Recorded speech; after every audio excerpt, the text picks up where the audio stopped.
जो दुनिया में कभी प्रवेश ही नहीं किया। दिन भर भजन चलता था, भूख लगती थी तो थोड़ा सा नगरी में प्रवेश करके भिक्षा मांगने के लिए जाते थे।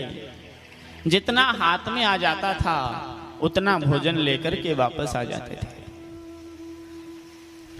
नियम था 6 से 7वें घर में जाना नहीं है। 6 में मिल गया तो ठीक है, नहीं तो एकादशी का व्रत है। बार बार मन में विचार आ रहा है मैं परीक्षित की सभा में चलूं। फिर कहते हैं नहीं, मुझे क्यों जाना, पता नहीं कौन परीक्षित है। फिर समाधि में बैठते हैं, फिर विचार आ रहा है नहीं, मैं परीक्षित की सभा में चलूं। 3-4 बार जब समाधि टूटी, ध्यान भंग हुआ, गंगा की बहती हुई धारा में छलांग लगाई और तैर करके इस किनारे पर आ गए। बड़े ऋषियों की सभा लगी थी। भगवान सुखदेव के पिता भगवान व्यास जी उस सभा में बैठे थे।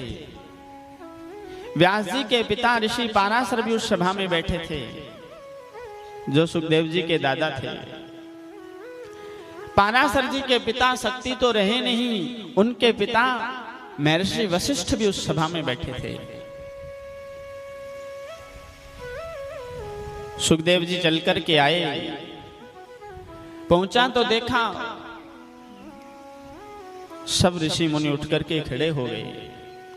सबको ये लगने लगा कि साक्षात राजा परीक्षित की मुक्ति, राजा परीक्षित की समस्या का समाधान चलकर के सभा में स्वयं उपस्थित हो गए। महाराज